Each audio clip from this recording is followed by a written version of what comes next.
For most of history, menopause wasn't a workplace issue because women weren't supposed to have a workplace. But today, the story is different. Menopause now walks into hospitals and offices, into schools, call centers, warehouses, and Zoom calls, right alongside the people who keep those places running. The question is no longer whether midlife bodies show up at work.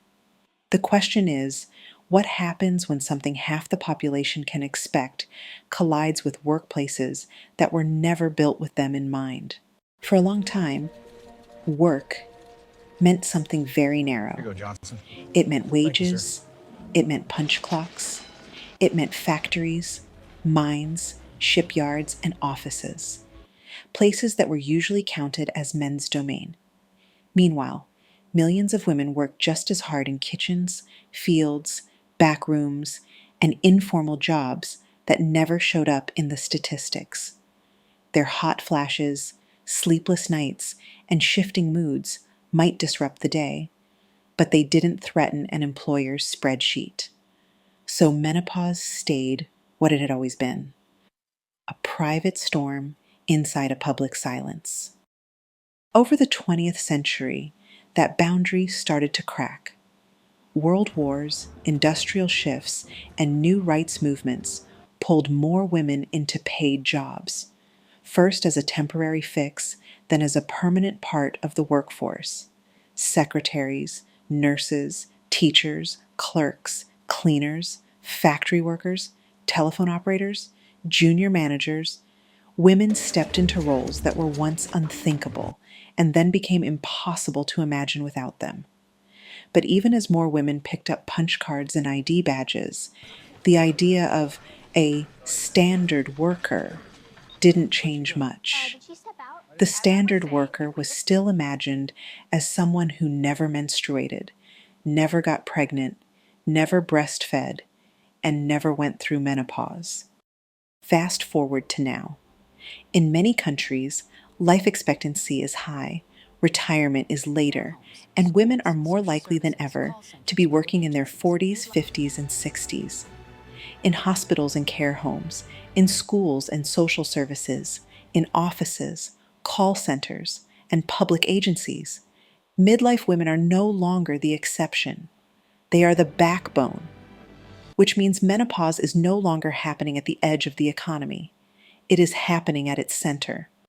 So the question now is not whether people move through this transition. They always have, and they always will. The real question is, what happens when this predictable, physical change meets systems that still pretend bodies are neutral, that still pretend age, hormones, and caregiving are side issues, not design issues? That's how menopause became a workplace issue. Not because women changed, but because the world of work finally has too much to lose by pretending nothing is happening. Menopause is not rare, but the way it lands on a body can be brutal.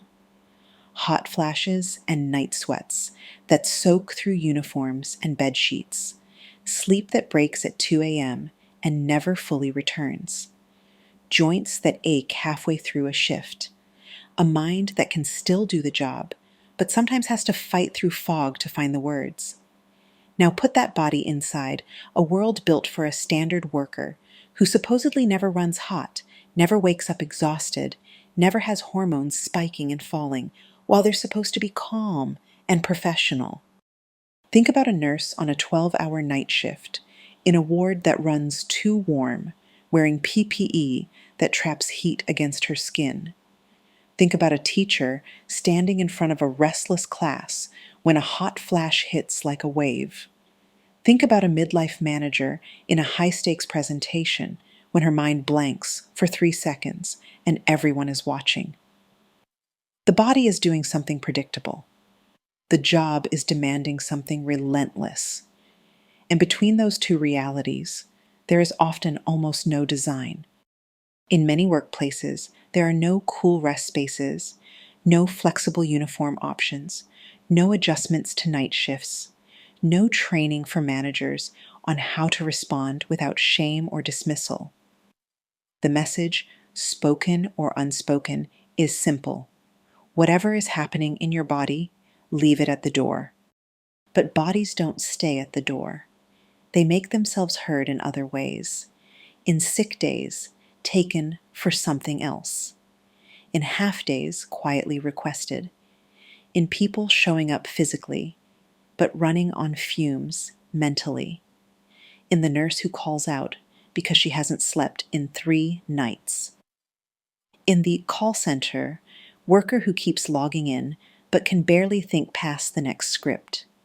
In the midlife supervisor who finally decides she just can't do mornings anymore. And steps down or steps away, taking years of experience with her. When researchers have tried to put numbers to this, the picture is stark. In the United States alone, one large study estimated nearly $2 billion a year in lost work time directly tied to menopause symptoms, and over $26 billion when you add related healthcare costs. In the United Kingdom, estimates suggest millions of workdays lost each year and billions of pounds in cost from absenteeism linked to menopause. Those are not personal problems. Those are system problems expressed through people's bodies. And money isn't the only thing at stake. Behind every number is the teacher who leaves mid-year, the senior nurse who retires earlier than planned, the social worker who drops to part-time because her body and her job no longer fit inside the same schedule. These are exactly the people organizations say they can't afford to lose. Yet, without support, many of them are quietly walking away, or staying, but shrinking their work to the smallest version they can survive. For decades, menopause at work stayed mostly invisible. Maybe it showed up as a joke, a sitcom punchline about hot flashes, a cartoon about crazy older women, or it showed up as a warning, a health scare headline about decline and disease after 40. Rarely did it appear as what it actually is, a predictable transition in the lives of millions of workers who keep systems running. That began to change when women started comparing notes out loud, in break rooms, in support groups, in union meetings, in HR offices, where they refused to be sent home with just rest one more time. Unions and worker advocates began to put menopause on the bargaining table, asking for cooler rest spaces, flexible uniforms, more control over shifts and training, so line managers don't confuse symptoms with laziness or attitude. In some countries, formal inquiries and reports have named menopause as a workplace and equality issue, asking whether failing to support it is a kind of indirect discrimination against older women. Court cases and tribunal decisions have tested whether dismissing someone or ignoring their symptoms crosses a legal line, and slowly, in HR manuals and policy templates, new words begin to appear. Menopause guidance, reasonable adjustments, support for midlife health. Not everyone welcomes this shift. Some leaders worry that naming menopause in policy will open a floodgate of complaints. Some say, we treat everyone the same here, as if sameness were the same thing as fairness. Others still see menopause as too intimate, too embarrassing, or too messy to belong in a professional conversation. But the reality is simple. The cost of pretending nothing is happening is already here. In lost days, lost talent, and quiet exits from women who have spent decades learning how to keep things running. When you step back, menopause at work is not only about hot flashes, or brain fog, or sleepless nights. It is about whether we design jobs for imaginary neutral bodies, or for the real bodies that actually keep hospitals, schools, offices, and care systems alive. And that is where the next part of the story lives, in how we redesign work. So midlife is not a breaking point, but a chapter we expect and support. Because when menopause finally shows up at work, it often walks straight into HR. Human resources is where complaints land, where policies are written, and where risk is managed. But HR is also where the old story about the standard worker still quietly lives. A worker who is endlessly available, who doesn't run hot or cold, who never has to juggle childcare, elder care, or a body that is changing on a very specific timetable. When an employee comes in and says, "I can't sleep. I'm overheating in this uniform. I lose words in meetings. I'm trying not to cry at my desk," HR has a choice. They can treat it as a private problem to be soothed, minimized, or sent back home. Or they can treat it as a design problem that belongs to the organization. Occupational health sits on another front line. It is built to think in terms of hazards, injuries, illness, and fitness to work. Menopause doesn't fit neatly into that grid. It is not an infection or a fracture. It is not a temporary crisis with a clear start and end point. It is a phase of life that can last years. Some women sail through it, others are dragged.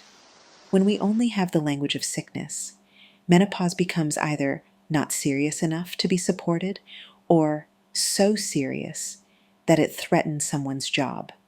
We don't have infrastructure for what you're going through. Maybe you should consider taking some time off. What's missing is a third space, seeing menopause as a predictable transition that requires design changes to work, not a private weakness or a disqualifying illness.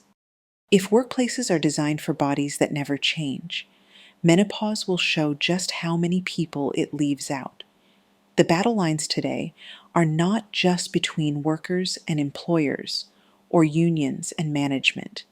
They are between the old idea of a neutral, bodiless worker and a new idea that human bodies, all of them, are part of what work must be built around. Because for thousands of years, menopause was something women were expected to endure in private. Now, for the first time in recorded history, we are asking out loud, if midlife bodily changes are predictable, why are our workplaces not prepared? And if they are not prepared, what would it look like to redesign them on purpose? Redesign will look different in every sector and every workplace. But the principles are the same. Start from the body, not from the myth of a neutral worker. Treat menopause as a predictable transition, not as a personal failing.